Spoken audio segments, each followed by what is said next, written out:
Jailbreak Con coming soon. iOS devices hate water.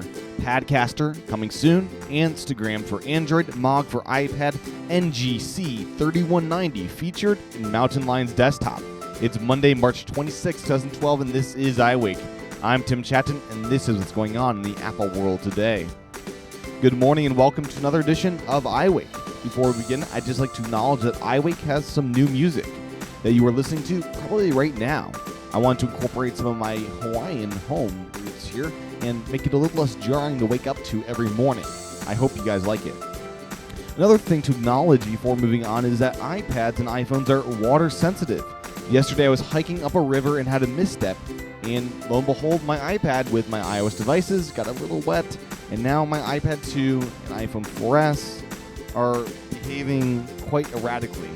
So hopefully this thirsty bag will fix it, but bottom line, I learned a lesson to be more careful around water. I have a Genius Bar appointment later today, so let's see what Apple can do, and hopefully I can get some replacements here. Kind of related to that is I got a GoPro 2. As you can probably see in this video, if you're watching the video, I'm shooting part of the video today is on the GoPro 2 to just let you see what I see. I'm not sure how often I'll do this, as when I do this, I look kind of ridiculous, as you can probably tell if you're watching the video.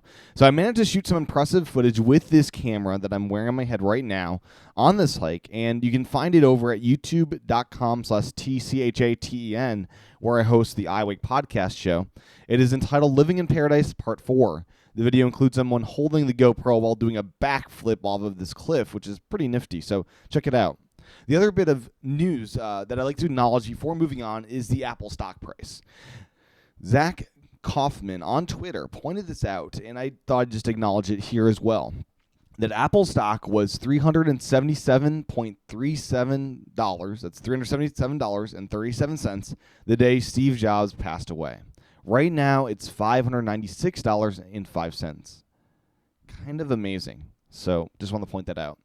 Now on to some jailbreak news. First up is the exciting news that a developer has discovered a way for A5 devices like the iPad 2 and iPhone 4S to downgrade from iOS 5.1 to iOS 5.0.1. This is extremely useful for jailbreaking those devices that don't have a jailbreak yet on the latest OS.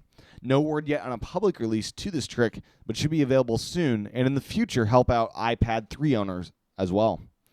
Next up in jailbreak news is a clever Siri hack that enables battery status readings for Siri. The tweak is called Battery Level AE. Once installed, simply ask Siri Battery Help menu. Questions like how much talk time do I have will even have Siri break down how your battery status is in 3G and 2G talk times. Looks pretty sweet. Battery Level AE will run you $1 and is in the Cydia App Store. Last up in jailbreak news is the availability of Jailbreak Con tickets. According to the Call to Mac, Jailbreak Con, or the Worldwide Jailbreak Conference, will be taking place on September 29th in beautiful San Francisco, California. Early bird discount sales have begun, so get your convention pass right now at a discount. A one-person early bird pass will cost you $65 and get you full access to the conference floor all day on Saturday, September 29th. You can get a VIP pass for $155, and that guarantees you have unlimited access to everything. Competitions, product demos, main stage presentations, all hands-on workshops, etc., etc. And you get a few perks like free WWJC merchandise. There's also an option for a group of 4 admission pass, so check out all the details, including venue information, on Jailbreak Con's website. You can just Google it to find that website for yourself. Merchandise is available also, including t-shirts, hoodies, and some cool iPhone skins. If you're a jailbreaker, this seems like an incredible opportunity. I will most likely not be in attendance this year because of the distance and travel, but we'll cover it from afar. Now on to some iPad-related news. First up is the pre-announcement of the new device called the Padcaster. The folks over at thepadcaster.com have teased us with this new device for the iPad 3 that will enable folks to mount their iPad in a cool recording kind of rig. They have also released a demo of this technology with a highly polished video that was shot and edited on the iPad 3. No word yet on when this device will be available or what it even looks like, but I'm intrigued. The site promises a look at it on April 16th, so stay tuned for that. In other third-generation iPad news is the iTunes movie trailer app. Over the weekend, it received an update to provide Retina graphics for the new iPad. No word yet on what the video definition streams to, but the new app, I'd imagine, would stream to 1080p, but we're not sure quite yet. While streaming videos to your iPad, you'll likely notice the iPad screen. Something you might have only guessed up until now is that the new iPad screen requires 20 to 30% more battery to power up. That is part of the reason for this huge battery in the new iPad, and that's why the Wi-Fi iPads aren't that much better in battery life from the LTE. Apple Insider highlights the rest of this study that concentrates on how Apple achieved this Retina display. It's an interesting read, and for those interested, I'd recommend to read it. You can find the link in the show notes over at iWakePodcast.com. Last up in iPad news is Mog for iPad. Mog, if you remember, is in talks of being bought out by Beats Audio and is a streaming audio service. Mog for iPad contains an identical feature list as the iPhone and iPod Touch version, making me and Engadget, who I found this from, wonder why the company didn't opt for a universal app that would run on all devices. With this release, Spotify is now the only streaming company not to have an iPad version of their app. So time is ticking, Spotify. Your customers won't wait forever. Now onto some iPhone news, as we just covered the iPad. To begin are some numbers on where iPhones are actually sold here in the United States. Surprisingly, the Apple Store is not first on the list. AT&T wins out by selling 32% of all iPhones at their stores and online stores, followed by Verizon at 30%. In third place is Apple at 15%, followed closely by Best Buy at 13%. Sprint heads up the rear at 7%, with 3% being sold at random other places. Some interesting numbers, thanks to the Loop Inside for highlighting these numbers. In other iPhone-related news is AT&T nagging the FCC in a blog post, which I'd like to call, I told you so.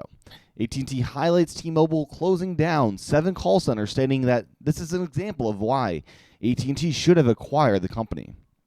And I quote, "Rarely are regulatory agencies' predictive judgments proven so wrongly so fast. But for the government's decision, centers now being closed would be staying open.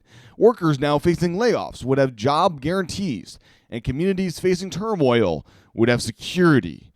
Only a few months later, the truth of who was right is sadly obvious." So there is my demise voice of AT&T. The truth is not obvious, AT&T. Stop your complaining and move on. It's not obvious what the outcome would be if you acquired T-Mobile, or if T-Mobile's going to improve their situation, perhaps with an iPhone coming out next year. So stop your complaining and move on and build out AT&T for what you do have. Out of iPhone news and into some app news. To begin, I wanted to highlight an image that my brother shared to me on Twitter. My brother lives in Seattle and discovered that Angry Birds is now advertising on the Space Needle. I'd imagine to promote their new space game. The picture shows an Angry Bird spinning around the building in a very real way. The ad looks very extreme and I'd imagine expensive, as this is prime placement in Seattle. Thanks again to my brother for pointing this out. You can see this image by going to the show notes over at iWakePodcast.com, or simply go Google Angry Birds Space Needle. You'll find it. Another app news is a sign-up page for those interested in Instagram for Android. To sign up, simply visit Instagram/Android. So that's Instagram, but you put a period between for A and M, and that's /Android. So AM is their .com like thing they have going on.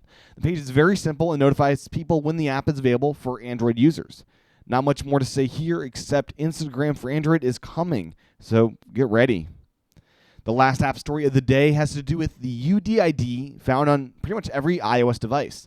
TechCrunch reports, and followed up by Mac Rumors reports, that Apple has been rejecting iOS apps for the use of unique device identifiers known as the UDID. The site notes that several developers have reported rejections for the use of the UDID in the past week, and Apple is said to be revamping up its enforcement of this policy over the next month or so. So Apple warned developers about this months ago. This is not a new thing by any means. And it seems that Apple's finally flipped the switch.